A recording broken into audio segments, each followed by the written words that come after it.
this video, we're going to be reviewing Paul Saladino, What I Eat in a Day 2024. Now, if you don't already know, Mr. Paul Saladino here really loves to cause high amounts of glycation. He really loves that glycation. So, if there are brain problems in the future, or if there are other sort of advanced glycation end products that end up forming, like along the vascular system maybe, or somewhere along those lines, that wouldn't really surprise me. But let's see what he has to say, and let's see that amazing diet of his once again. I basically still eat an animal-based diet. It's meat, it's organs, it's fruit, it's honey, it's raw dairy. Tweak some things since last year's video, so I want to show you all the details of this, give you some ideas of how to create this type of a diet in your life. It's something that I think helps a lot of people. I don't think you need to eat exactly like me. I want this to be helpful as a blueprint, and you can add or subtract from it based on what works for you. In case you're not familiar with my stuff, I'm a board-certified medical doctor. I spend most of my time in Costa Rica. I make free educational content because I feel like the mainstream medical system is not telling people how powerful changing the quality of the foods in your diet can be for your health. More muscle mass, better libido, better sleep, weight loss, reverse weight loss. Just listen to what he eats once again, and remember this very carefully, very, very carefully, because when you really listen to it over and over again, and then you hear me explain the biochemistry behind it, you'll realize real quick this is BS. Autoimmune disease like I had eczema. Changing the quality of my diet totally reversed my eczema. I think these things are not talked about by medicine, so that is why I do what I do. All right, let's get into it. The first thing I do in the morning is go outside, touch the earth with my bare feet, do some grounding, do some stretch. I'll agree with that. That's actually a good thing. Basically, within half an hour of waking up, I'll have my first pre-surf mini meal, which is raw goat's milk from a local farm. Okay, so I guess we'll go into details a little bit. So I'm not really a big fan of milk if you're after the age of adolescence. If you're before the age, if you're basically during an adolescent, I think milk is fine because it's a growth factor. But afterwards, I don't think it's necessarily a good idea, and that's because it's a growth factor and you're not growing anymore. So it's not ideal. I don't think that's a good idea. I think that's a really bad idea. I don't think it's that bad of an idea on a carnivore diet, but I do think that there are some problems that you can run into.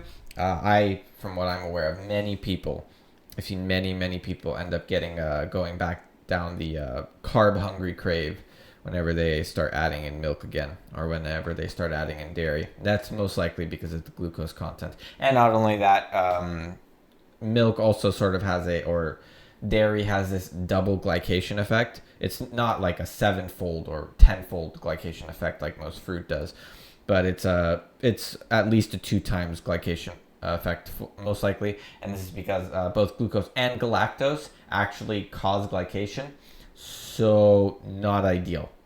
Once again, lactose breaks down into glucose and galactose, which is what dairy is basically made of. So once again, not ideal, but let's keep hearing it, buddy. So this is, remember, that's the first glycation event because he adds way more. I reviewed him before, and he's a psychopath when it comes to glycation. We've been to this farm. They're incredible people. I've milked the goats there. I've seen the goats. They take really great care of their goats. So I have raw goat milk from the farm. I add some glyphosate-free honey, and whew, there we go. That's our second glycation. I speak for itself. Yeah. Holy crap, man. So if you don't already know, the fructose glycation effect, or the ability of fructose to cause glycation, is about 7 to 10 times that of glucose. And there's actually a couple of reasons possibly why. I think one of the main reasons is the fact that if you look at glucose, it's a 6-membered ring, and if you look at fructose, it's a 5-membered ring. And any sort of a furan ring, basically, really is much more unstable. 5-membered ring is much more unstable than that of a 6-membered ring. So, as a general rule, glucose or any sort of 6-membered ring usually will like snap, and then they will snap back again. And fructose's ability to do that is way higher because it's a 5-membered ring and it's less stable. So yeah, once again, not ideal. That's an insanely high glycation event, And what you might say, well, what's the big deal with glycation? Well, it'll basically render and turn whatever it touches into useless. So if that's your vascular system, that's like the endothelium. And that's not a good thing, because now you suddenly actually have a problem, because you can actually get a heart attack because your endothelium isn't functioning correctly. And with what he's eating, which you'll see real soon, he is literally not obeying the Randall cycle times 10. He is mixing tons and tons of glucose with tons and tons of fatty acid, which is like the worst possible thing that you can do.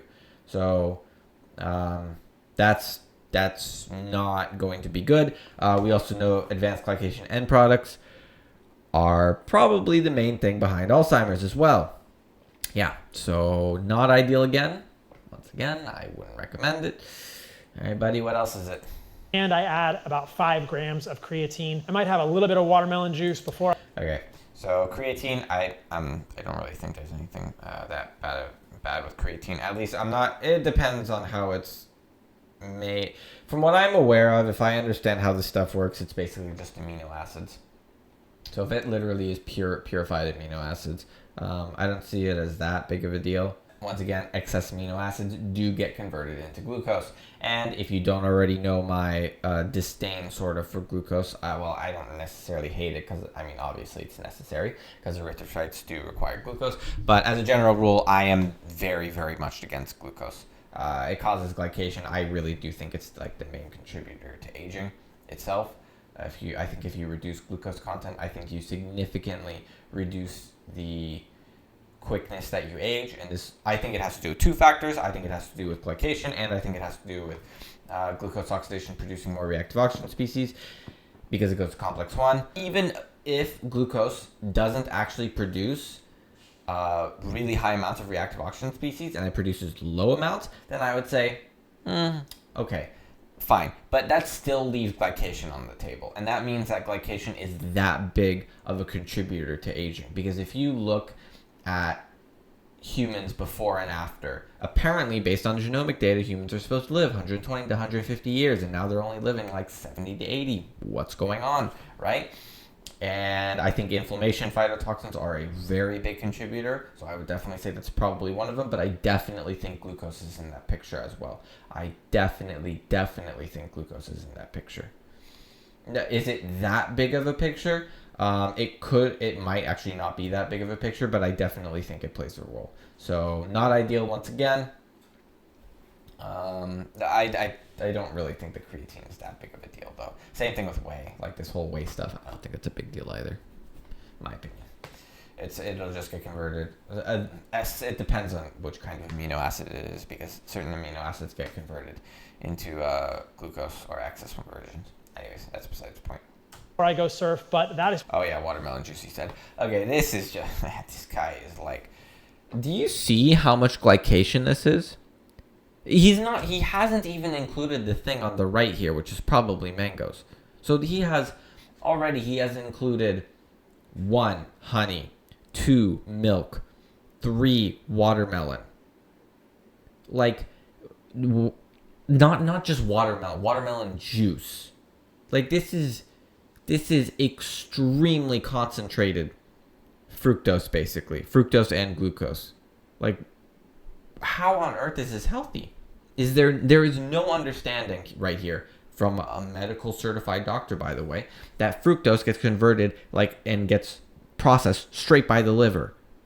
And that gets converted, once again, into white adipose tissue. That's not healthy. Okay? At all. There is no health benefit to this. And not only that, this literally causes fatty liver. This is how you get fatty liver in the first place. It's excess adipose. It's basically fat droplets on the liver.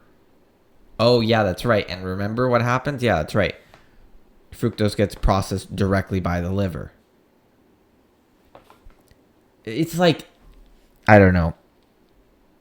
It's insane. It's really insane to think that he thinks this is healthy. But, I mean, he'll suffer the consequences one way or another. When he suffers, I really have no idea. But he definitely will suffer the consequences eventually, because this is not healthy at all. This amount of glycation is it'll definitely affect his brain. I think it'll affect his brain for sure. Because if we look at adult fruitarian, just as the best example, this man was like pounding down fruits over and over again. And if you look at his speech and you look at how fast he talks, the man does not talk fast at all. He talks slow. So slow, in fact, you can't... It actually gets very difficult to understand him. He's having a difficult time even constructing sentences. So that's just like, once again, to show you how advanced glycation end products really affect the brain. Not ideal. Hey, buddy, what's the next thing? That's pretty much it. I'm in the car and I'm in the ocean. I try to be in the ocean by 6 a.m.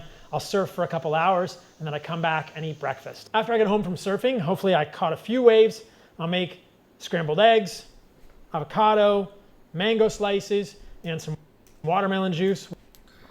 Dude, like, he just had watermelon juice. What on earth is this? This is 2 freaking servings of it. This is a big cup, by the way. This is huge. The glycation is endless.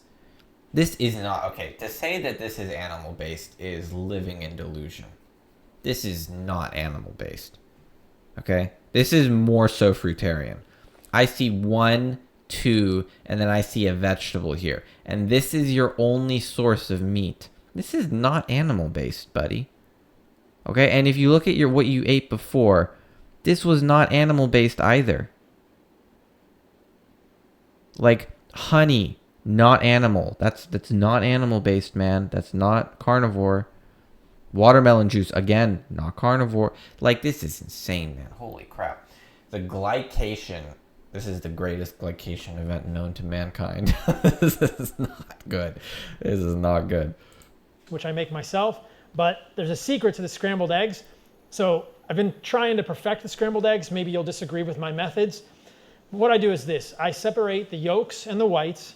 I add salt to the whites before I scramble them. I scramble just the whites slowly, taking them off the heat to scramble, then putting them back. I'm trying to get the whites as fluffy as possible. And then I take the raw yolks, and I know this is controversial. I take the raw yolks and I add those to the scrambled whites at the end because I'd probably rather just not cook the yolks or undercook the yolks. When I make hard-boiled eggs, I like the yolks runny. I'm going to have to agree. At the very least, he sort of... Maybe he can listen to his taste buds after dousing them in tons and tons of sugar.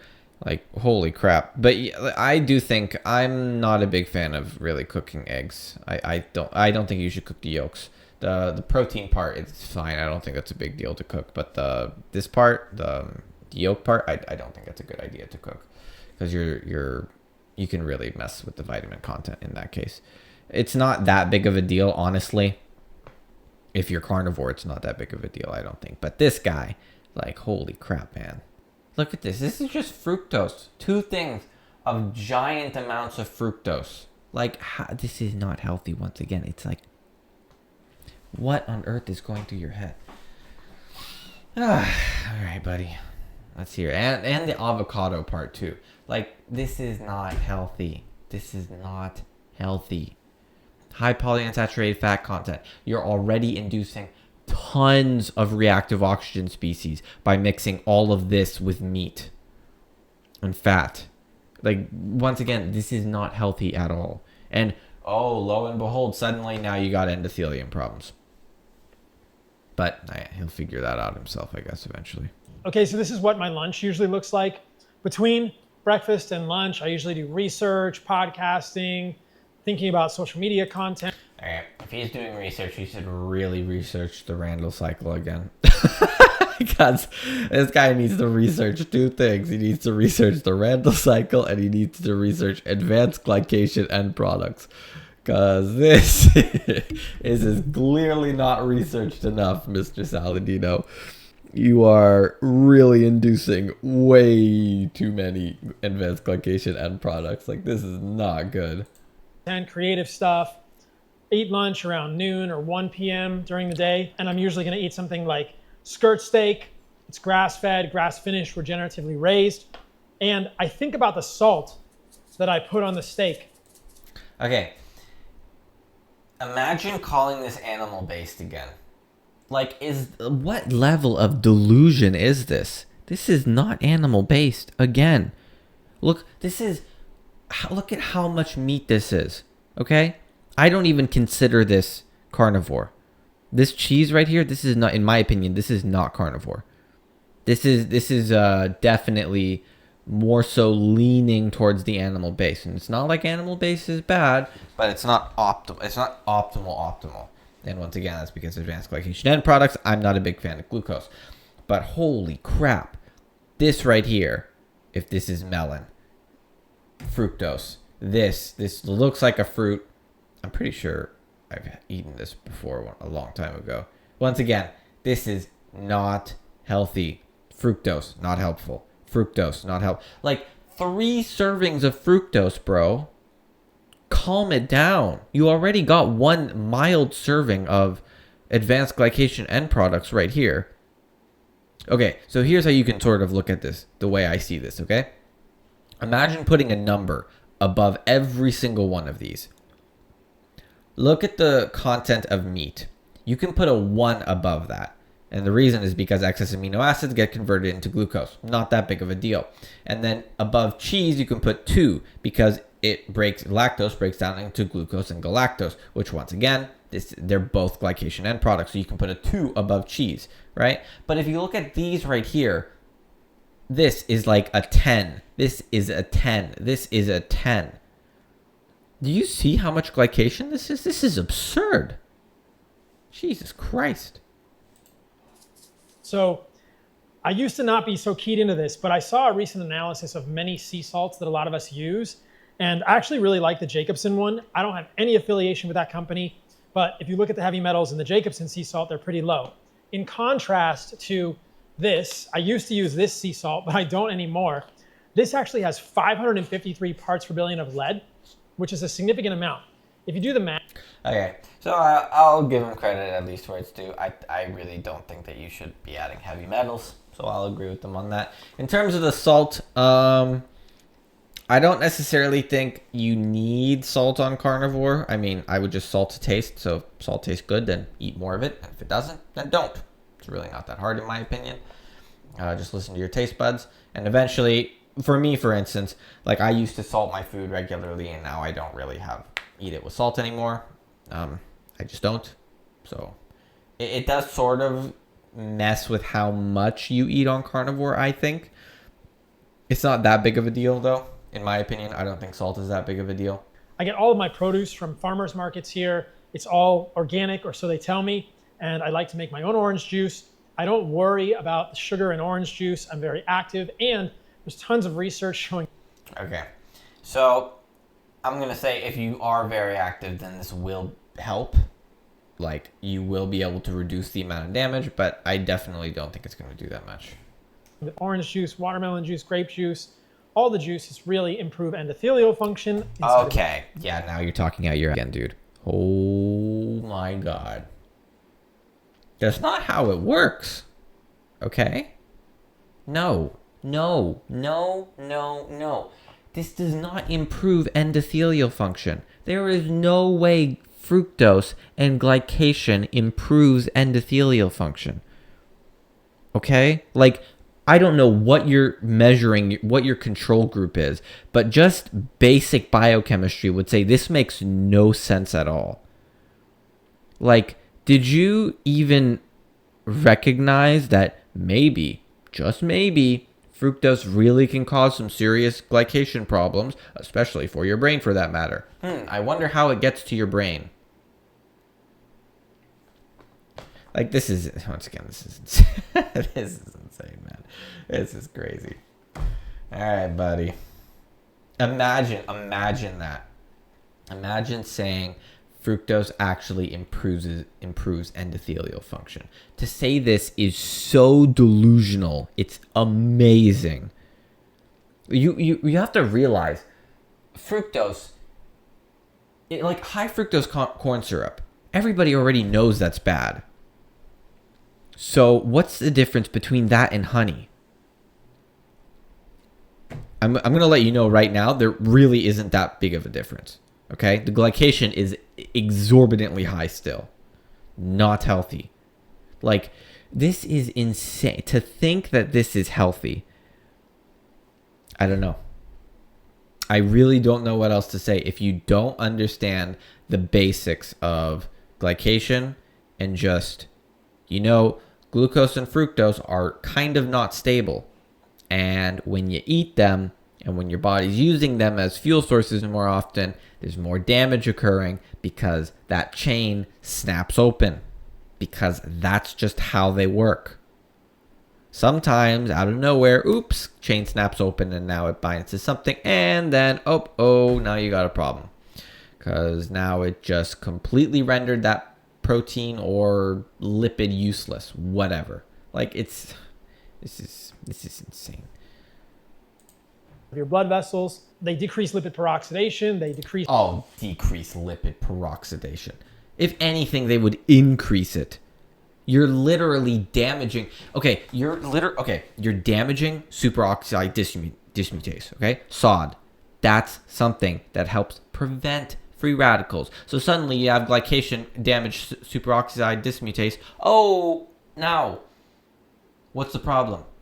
How exactly are you supposed to get rid of those free radicals now? Looks like we made an error here, Houston. Like, dude, this is what I mean. Like, this does not decrease lipid peroxidation. If anything, it increases it. I would say glucose oxidation probably increases lipid peroxidation, and even if it doesn't, glycation damaging superoxide dismutase, or any of these other functions for that matter, literally will increase the odds of lipid peroxidation occurring. And lipid peroxidation, by the way, if you don't know, is really bad because that's where it can cause an infinite chain reaction. Because it can constantly go through initiation and propagation and not go through termination. So, holy crap. Once again, next level delusion. But, hey, maybe my biochemistry knowledge is a little bit off, huh, Mr. Saladino? You want to educate me on superoxide dismutase? And how glycation actually affects it? Jesus Christ, man. DNA damage. So I'm getting fiber from, if I'm eating watermelon without the juice, I'm getting fiber from cucumber. This is not healthy. You don't need fiber. Well, especially me for that matter. Or Kent Lee. For everybody constantly telling me in my comments, his name's Lee. Yeah, I know his name's Lee. He's referred to, though, by Kent. He goes by Kent Carnivore on YouTube. So, anyways. Both of us, for instance, definitely don't want fiber. Because fiber really messes with us. So, getting fiber from fruit that I'm eating, like this rambutan or mamoncino. I don't worry about trying to do massive amounts of fiber in the day. I also don't necessarily fear it anymore. I eat a mix of fruit juice and fruit throughout the day. I get my carbohydrates also from honey, as you've seen. And so I don't worry about orange juice. Obviously, scale the amount of carbohydrates in your diet to how active you are. But I do not believe, and I will make this very clear, I do not believe there is any evidence that fruit or fruit juice contribute to insulin resistance or diet. There is no way you just said that. There's no way. There's no way that he just said that. I don't believe it. I genuinely don't believe it. There's no way that he just said that. Okay. All right, Mr. Saladino, we'll go with the basics then. What does fruit have in it? Is it glucose or is it fatty acid? Okay, there's nothing in nature that really contains both pretty much, except milk. That's the only thing. And it's a growth factor, okay? So, taking milk out of the equation, what does it have? Is it glucose or is it fatty acid? Okay, it's glucose. What does glucose do? That's right. Increased levels of glucose get locked out of the cell when you also mix them with fatty acid, which is exactly what you're doing right here. This is literally what you're doing. And you're saying it doesn't cause insulin resistance. Like, what on earth? Does the guy not even know what it gets converted into? Diabetes in any way, shape, or form in humans. In fact, there is good evidence that watermelon juice and many of the fruit juices actually improve insulin sensitivity and improve. There is no way. This is, okay. See, this right here, I don't know what this study is, but I can guarantee you these control groups are probably non-existent. I'm almost certain control groups don't even exist in this study. Because if you look at this from just basic biochemistry, that makes no sense whatsoever. Carbohydrates don't contribute to insulin resistance. What do you think they get converted into? Like, excuse me? They convert it into glucose. And what happens? Oh, that's right. Insulin goes up because you suddenly start having, that's right, more glucose in the blood. Like, this guy is clueless. Oh my God, dude. This, it's painful, it's sad. But hey, if you want to see why we have so many problems in the world today, just listen to this guy. Don't worry, you'll end up being one of those problems very quickly. If you, it doesn't matter what the problem is. Don't worry, you'll get one eventually. I'm sure of it. Okay, dinner time. It started to rain in Costa Rica, which happens this time of the year. I've got some grass-fed ground beef. Ground beef is amazing. Okay, I'll agree with them. Yes, it is amazing. It has a lot of collagenous parts of the animal in it, a lot of the stuff that's a little tougher, and it's super And now, if we just skip a little ahead. raw organs, but I've never gotten... Oh, wow. What does this look like? I don't know about you, but this stuff, once again, this doesn't look that animal-based. This is sort of looking along the lines of fruit-based. And I don't know if you already know that Mr. Adult Fruitarian is a great example of who you don't want to be. Sick from eating raw liver, knock on wood. I've got some dragon fruit. This is like... Okay, let's just put a number above every single one of these things so you can see what I see again. So this is a 1 here, this is a 7 or a 10, this is a 7 or a 10, and this is a 2. Okay, so that's not... Once again, that's not healthy.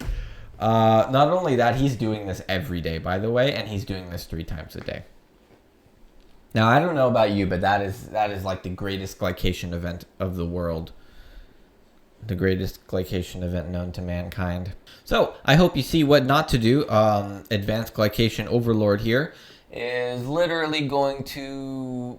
I mean, I don't know. I'm very curious to see the damage. I guess it'll be a very good living experiment to see how quickly you can, based on these results of eating like this every day, and not only that, actually preventing your... preventing some of the damage by constantly working out and forcing muscle glycogen to be depleted, seeing just the effect of how effective fructose is at causing glycation as well as glucose. I think he's going to be a very good example, like a living example of what not to do. But we'll find out. I mean, I can't wait to see the results myself. But sadly, by the time we see those results, I don't think he'll be there to see those results. Only we will, sadly. It's not necessarily a good thing, but I mean, hey, it's the way he lives. Once again, thanks for watching. If you found the video helpful or informative, please like, share, subscribe, comment down below. And if you want to see all of my videos ahead of time, please click the join button down below where you can see all of my videos ahead of time. So yeah, once again, I'll see you guys in the next one. Peace.